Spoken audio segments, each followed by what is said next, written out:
For decades, stories of mysterious abductions have woven themselves into the fabric of Western culture. So much so that we become numb to their true depth. The repeated retellings have reduced them to tropes, flashing lights, lost time, cold instruments, and silent gray beings. But beneath this surface lies something far more complex and far more disturbing. Many of those who claim to have experienced abductions report sensations that begin days before the event and linger long after it ends. Dread, paranoia, inexplicable urges to lock and relock doors, and strange auditory phenomena like beeping, clicking, or high-pitched tones that no one else can hear. These people describe their senses breaking down, sulfur smells, body-wide vibrations, and even poltergeist-like activity. Flickering lights, objects moving on their own, electronics going haywire. These aren't drunken fishermen. They are men and women who speak of events that left them deeply vulnerable, their sense of safety permanently shattered. One such case came to us from a man using the pseudonym Joe Keel. In 1989, while studying at Bristol University in England, he awoke one night around 2 a.m., lying on his stomach, unable to move. A weight pressed down on his back, as if something were holding him in place. Across the room, a large CRT television reflected the streetlight glow, just enough to reveal a strange, child-sized figure sitting on him. It wasn't human. With a large head and thin limbs, the figure turned toward the TV, revealing enormous almond-shaped eyes staring directly at Joe through the screen's reflection. A low, grating noise followed, and to Joe's horror, the TV began to slowly rotate on its own. As it turned away, the reflection vanished. Then, sudden, sharp pain. Everything went black. When he woke up the next morning, groggy and disoriented, he found a fresh, red, triangular mark on his back. Painful to the touch. And the TV, it had been moved.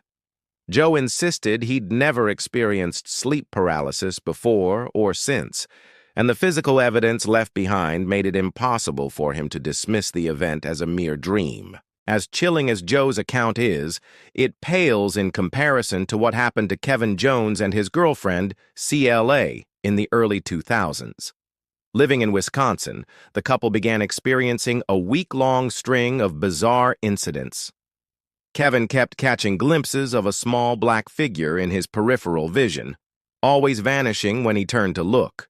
He chalked it up to exhaustion until CLA revealed she was seeing the exact same thing. Things escalated. Photos fell from walls, objects toppled on their own, and their sofa cushions were found arranged in geometric patterns they couldn't explain. The joking stopped. Then, one night, as Kevin read and CLA watched TV, a metallic beeping echoed. Not in the room, but inside Kevin's head. CLA turned to him and asked, "Did you hear that?" Their dogs didn't react, but the sense of unease lingered. The next morning, CLA found a sore spot just below her navel. Kevin couldn't shake a feeling of disconnection, as if something was wrong, but just out of reach. They both began having vivid dreams of strange, humanoid figures. Eventually, Kevin sought out a hypnotherapist to help with his growing insomnia. During a regression session, a buried memory emerged. On the night of the metallic beeping, Kevin recalled waking to find himself paralyzed.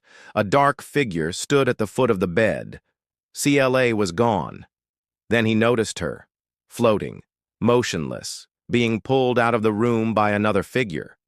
Kevin himself was lifted into the air, spun gently, and dragged toward the door.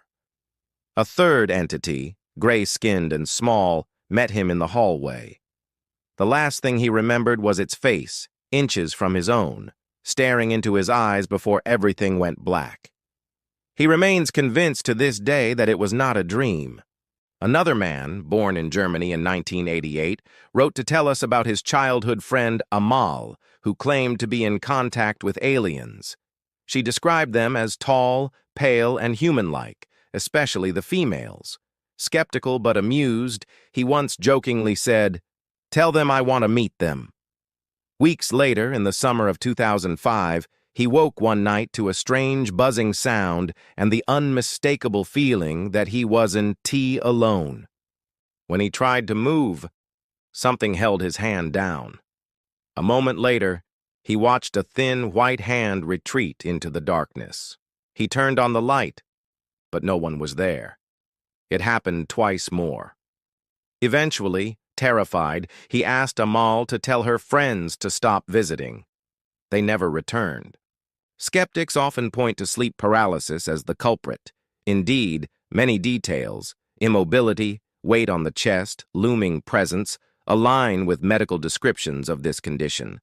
But how do you explain physical injuries, moved objects, or shared experiences between multiple people?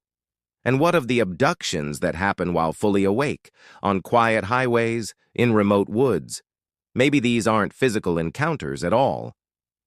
Perhaps these beings aren't traveling through space, but through consciousness. What if they're not entering our homes, but our minds? That would explain the lack of physical evidence, the silence of animals, and why so many abductees report internal sounds and visions. Some go further, theorizing that the entities are not extraterrestrial, but interdimensional or even demonic. Many abductees report encounters ending abruptly when they invoke religious names. The smell of sulfur, a hallmark of demonic presence, is common. Medieval depictions of goblins and imps bear eerie resemblance to the so-called Greys. Could it be we're looking to the stars for answers when we should be looking within or below? One experiment by the group Planet Weird involved implanting the idea of an alien abduction into a skeptic under hypnosis. Despite the sparse details provided, the subject later reported a full, vivid abduction experience, complete with examination and ship interiors. Even after learning it had been planted, he believed it truly happened. Could hypnotic suggestion open a door to real encounters? If so, what lies on the other side? Maybe these beings don't need ships or technology. Maybe they need only belief. And once they have that, there may be no way to keep them out. If they're already inside your mind, how can you ever be sure you're alone?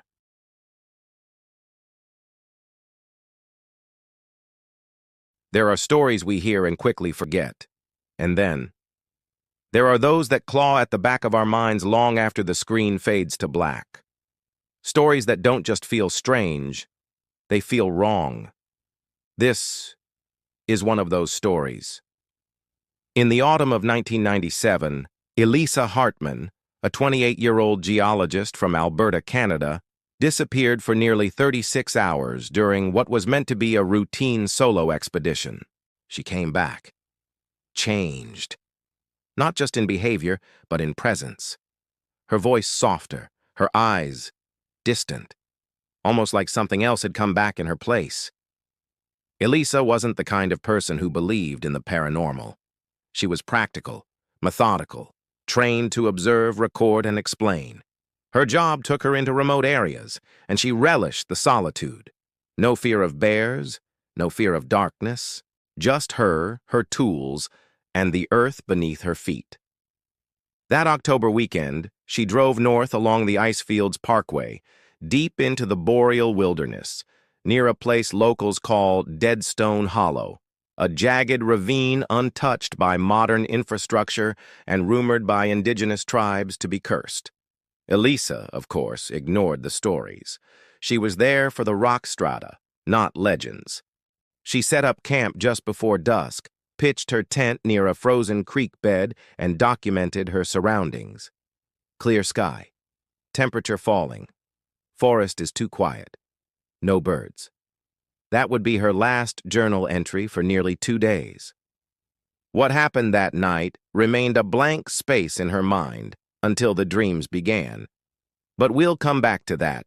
According to her own account, at approximately 3:17 a.m., Elisa awoke to an unbearable pressure in her ears, as if the altitude had dropped by several thousand feet in seconds. The air felt thick, not warm, not cold, just dense. Then came the sound, not a bang, not a crack, a deep harmonic hum, like a cello bow dragging across steel. She described the light next. Not blinding, not radiant, but soft, diffused, like moonlight through fog. Only it pulsed, it breathed. She stepped out of her tent barefoot, as if compelled. The forest wasn't just silent, it was frozen. Not a single leaf moved, despite the growing wind. Hovering above the treetops was a perfect triangle of light. 3 spheres, pale blue, rotating in slow, synchronized motion. Her body refused to run. Her mind screamed, but her limbs wouldn't move. And then, she blacked out. She came to the next evening over a mile from her campsite, clothes soaked, shoes missing, fingernails caked with earth. Her gear was intact, untouched. Her watch was gone, but her compass? Spinning uncontrollably. She drove home in silence. For days, she wouldn't speak. When her fiancé tried to touch her, she recoiled, saying his energy wasn't aligned anymore. She claimed her sense of time was broken. She'd stare at clocks and insist they were lying. She said she felt like she was always 5 minutes behind herself, like her soul had not fully returned. And then the dreams began. In them she was floating, naked, motionless, surrounded by white light. But there were shadows in the corners, thin, tall, silent. They didn't walk, they slid, and they were always watching. Not with curiosity, but calculation. In one dream, they placed something inside her. In another, they removed something she could no longer name. Every night she woke with the same words on her lips. "It's not a ship, it's a memory." A month later, she agreed to speak anonymously on a late-night paranormal broadcast. Her voice trembled, but her message was clear. These beings, they aren't visitors. They're reminders of what we were or what we're about to become. She described a place beyond time, where emotion was a language and fear was currency. She spoke of seeing herself duplicated and dismantled, of being rebuilt, of being rewritten. When the host asked if she thought she'd been abducted, she said, "No, I think I was edited."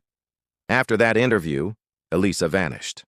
Some say she joined a commune in Yukon. Others believe she took her own life. But no official record of her death exists, and here's where things get stranger. In 2022, a hiker named Carlos Mendez was exploring the very same ravine. He'd never heard Elisa's story. Around 3 a.m., he claimed to have woken to a deep, vibrating hum. His phone had died. His watch spun backward. When he returned home, he found a new image in his camera roll, a pale blue triangle, suspended above the trees. No metadata, no explanation. He never went hiking again. Music fades to near silence. Just a faint hum remains. So, what happened in Deadstone Hollow? Was it a fracture in reality, a visitation, or something far older, an echo from a place where time folds in on itself? We may never know, but one thing is certain. Somewhere out there, someone, or something, is still watching. And they remember us, even when we forget them. Subscribe, because stories like this, they're not just fiction, they're warnings.